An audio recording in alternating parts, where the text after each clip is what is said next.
నమస్కారం. రఘురామకృష్ణంరాజు, నువ్వు ఒక వేలు చూపిస్తే మిగిలిన 4 వేళ్లు నిన్ను చూపిస్తాయి. ఎన్ని పార్టీలు మారావో నీకే గుర్తుండకపోవచ్చు. ఆఖరికి వైఎస్ జగన్మోహన్ రెడ్డి గారి దయతలిచి నీ మీద కేసులు ఉన్నాయని తెలిసినా సరే, న్యాయస్థానాలు తీర్పులు చెప్తాయిలే అనే సదుద్దేశంతో నరసాపురం లోక్సభ స్థానానికి వైఎస్ఆర్ కాంగ్రెస్ పార్టీ తరఫున టికెట్ ఇస్తే విజయం సాధించి ఆ తర్వాత నీ అక్రమాలకు అడ్డుకట్ట వేశాడు జగన్మోహన్ రెడ్డి అని, నీ ఆశకి అంతులేదని చెప్పి తెలిసిపోయింది జగన్మోహన్ రెడ్డికి. అందుకే నిన్ను దూరం పెడితే 3 నెలల తర్వాతే నీ విశ్వరూపం ఏంటో జగన్మోహన్ రెడ్డి గారికి చూపించావు, రాష్ట్ర ప్రజలకు చూపించుకున్నావు. 4 ఏళ్ల తర్వాత నరసాపురం లోక్సభ నియోజకవర్గంలో అడుగుపెట్టావు. నిన్ను ఎన్నికల్లో గెలిపించిన ప్రజలకి 4 ఏళ్ల తర్వాత మొహం చూపించావు. కోడిపందాల టైంలో జగన్మోహన్ రెడ్డి గారి మీద ఆయన బెయిల్ రద్దు చేయాలని, ఆయన మీద ఉన్నటువంటి కేసులు సత్వర విచారణ జరగాలని, తెలంగాణ హైకోర్టులో జగన్మోహన్ రెడ్డి గారి కేసులన్నింటినీ కూడా ఇతర రాష్ట్రాలకు బదిలీ చేయాలని పిటిషన్లు కూడా దాఖలు చేశారు తమరు రఘురామకృష్ణరాజు గారు.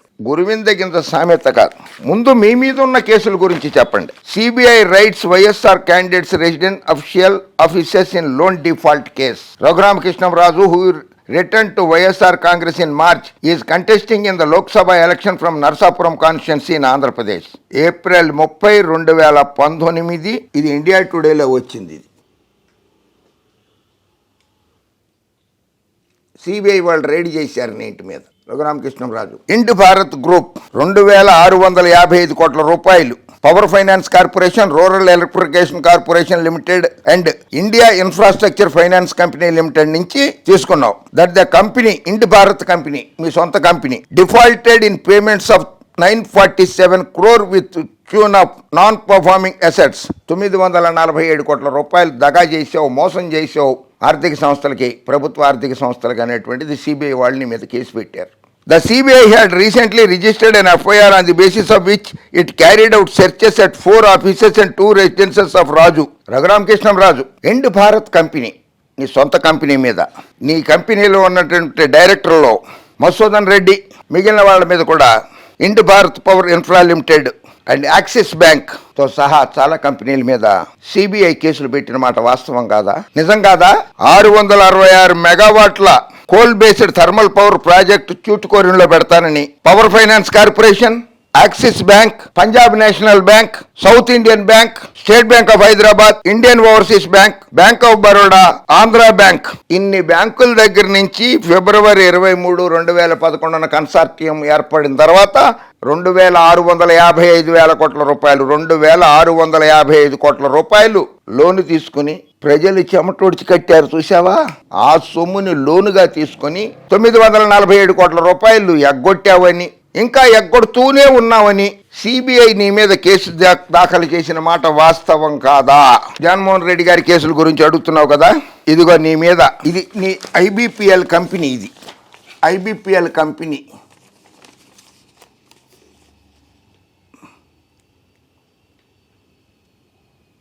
నీ కంపెనీలో ఆ రోజు నాడు డైరెక్టర్లుగా ఉన్నది నీ భార్య కె రమాదేవి, నీ కుమారుడు K Bharat, DMS Reddy, DP Bagchi, Anwar Ahmed Khan, A Balaraj, AK Pande, VV Gupta.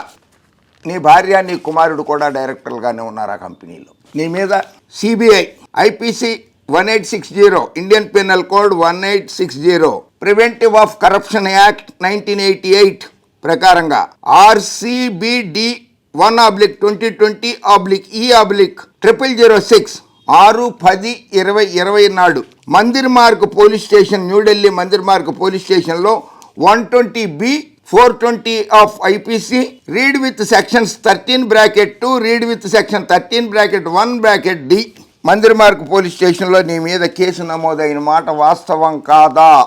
ఇదిగో కేసు డీటెయిల్స్. మళ్ళీ 2000 criminal conspiracy, cheating and criminal misconduct, ఈ 3 సెక్షన్లు ఉన్నాయి నీ మీద.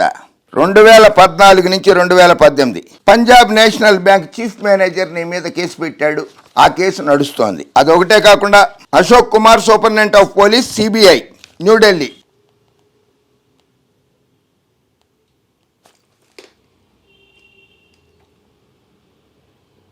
ఇదే కాదు నీ మీద హైదరాబాద్ పంజాగుట్ట పోలీస్ స్టేషన్లో చెక్ బౌన్స్ కేసులు నమోదైన మాట వాస్తవం కాదా? Raghuramakrishnaraju, government of Andhra Pradesh crime investigation department notice under section 60 50 2 CrPC Raghurama Krishnamraju garu rejected to take notice and sent back. నీకు నోటీస్ ఇస్తే కూడా తీసుకోలేదు, తిప్పి పంపించేస్తున్నావు. అది నువ్వు లోక్సభ సభ్యుడు అయి ఉండి రాజ్యాంగబద్ధమైన రాజ్యాంగ చట్టాలు తయారు చేసేటువంటి చట్టసభలో ఉండి ఒక ప్రభుత్వం ఇచ్చిన నోటీసును కూడా నువ్వు తీసుకోలేదు. Notice to accused K Raghurama Krishnamraju 11/1/2022 crime number 12/2021 under section 153A 505 124A read with section 120B IPC. ఇదిగో notice.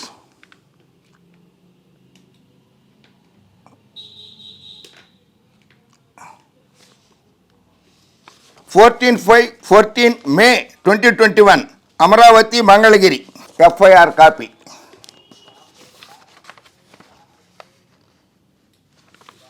మ్యాస్క్వేర్ moves insolvency tribunal against Ind Bharat 2018.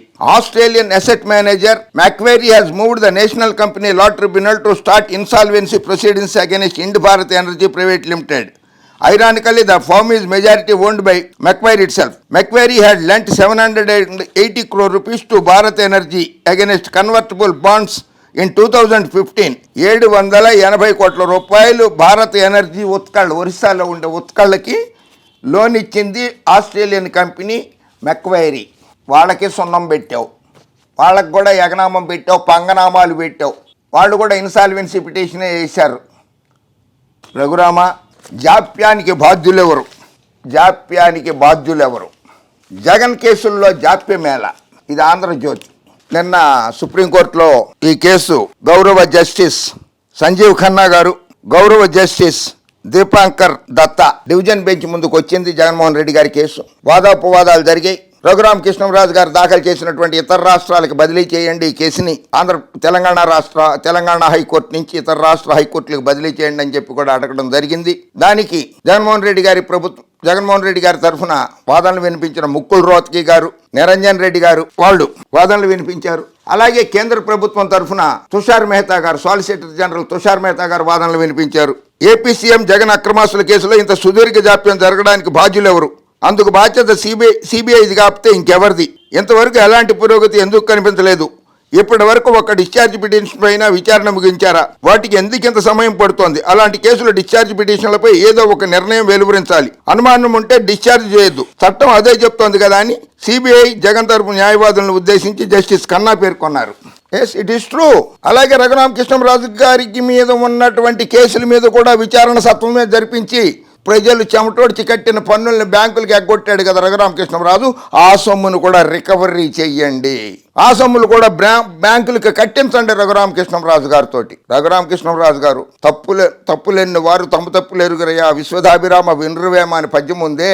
నువ్వు తప్పుల్ని ఏలెత్తి చూపుతున్నాను అనుకుంటున్నావేమో, నువ్వు చాలా తప్పులు చేసావు రఘురామ కృష్ణంరాజు. ఇందులో ఇప్పుడు మీరు వ్యక్తం చేసిన ఆందోళనలో పరిగణలోకి తీసుకుంటాం. మీ ఆందోళనలో నిజం ఉంది అన్నారు. తర్వాత జస్టిస్ ఖన్నా జోక్యం చేసుకుంటూ ఏదైనా కేసులో రాష్ట్ర ప్రభుత్వంలో ఉన్న వ్యక్తి ప్రమేయం ఉంటే విచారణను మరో రాష్ట్రానికి బదిలీ చేయాలన్న వాదంతో నేను సోదర న్యాయమూర్తి దీపాంకర్ దత్తా ఏకీభవించము. ఇతర రాష్ట్రాలకు బదిలీ చేయాలన్న దాని మీద మేము ఏకీభవించట్లేదు అని చెప్పారు. అలా చేస్తే ఆంధ్రప్రదేశ్ ముఖ్యమంత్రిగా ఉంటే జమ్మూ కాశ్మీర్ హైకోర్టుకో, మధ్యప్రదేశ్ జబల్పూర్లో ఉంటుంది హైకోర్టు, రాజధానిలో లేదు, భోపాల్లో లేదు, జబల్పూర్లో ఉంటుంది ఆ కోర్టు, అక్కడికో, లేకపోతే మదురైలో కూడా ఒక కోర్టు ఉంది, తమిళనాడు బెంచ్ ఉంది, అక్కడికో, అస్సాంలో గౌహతిలో కోర్టు ఉంది, గౌహతి హైకోర్టు, అక్కడికో బదిలీ చేస్తే ప్రజల పరిపాలన పక్కన పెట్టేసి ఆ కోర్టుల చుట్టూరు తిరగాల. నువ్వెన్ని కోర్టులు తిరుగుతున్నావు రఘురామ కృష్ణంరాజు? గుండె మీద చెయ్యేసుకుని చెప్పు. నువ్వు కూడా కోర్టులకు తిరగాలి కదా, ఎందుకు తిరగట్లా? నువ్వు బెయిల్ మీదే ఉన్నావు కదా, నీ బెయిల్ ఎందుకు రద్దు చేయకూడదు? సమాధానం చెప్పు. ప్రజల సొమ్ము అప్పనంగా తిన్నది కాక అరగకపోతే, అన్నం అరగకపోతే, తిన్నది అరగకపోతే కోర్టులో కేసులు వేసి కోర్టుల చుట్టూలో తిరిగి అన్నం అరిగించుకుంటున్నావా తిన్నది? జగన్ కేసుల్లో జాప్యమేళ ఇది జరుగుతోంది. ఈ కేసుని తదుపరి విచారణ ఏప్రిల్ నెల 12వ తారీఖుకి వాయిదా వేసింది సుప్రీంకోర్టు. అప్పటి వరకు ఎన్నికలు జరిగిపోతాయి, ప్రజా తీర్పు వస్తుంది. అప్పటికి ఆంధ్రప్రదేశ్ ప్రజల తీర్పు వచ్చేస్తుంది. రఘురామ కృష్ణంరాజు గారు తమరికి ఢిల్లీలో అడ్రస్ కూడా ఉండదు. ఐ మీన్ అడ్రస్ కూడా ఉండదని అంటే అద్దెలు తీసుకుంటూ ఉంటుందేమో కానీ ఇప్పుడు ప్రభుత్వ బంగ్లాలో ఉంటున్నారు కదా లోక్సభ కోటాలో, ఆ బంగ్లా ఖాళీ చేయాల్సి వస్తుంది కదా, ఆ బంగ్లా అడ్రస్ ఉండదు. మీరు ఓడిపోయేది ఖాయమే. ప్రజల సొమ్ము తిన్న వాళ్ళు ఎవడో గెలవడో, అది గుర్తుపెట్టుకో. ఓకే, కాలయాపన చేయకుండా ప్రజల మధ్యలో తిరిగి ప్రజల మన్ననలు పొంది మళ్ళీ ఎంపీగా గెలవడానికి ట్రై చేయండి రఘురామకృష్ణంరాజు గారు. ఓకేనా? మీ శ్రేయోభిలాషిగానే చెప్తున్నా. జై హింద్.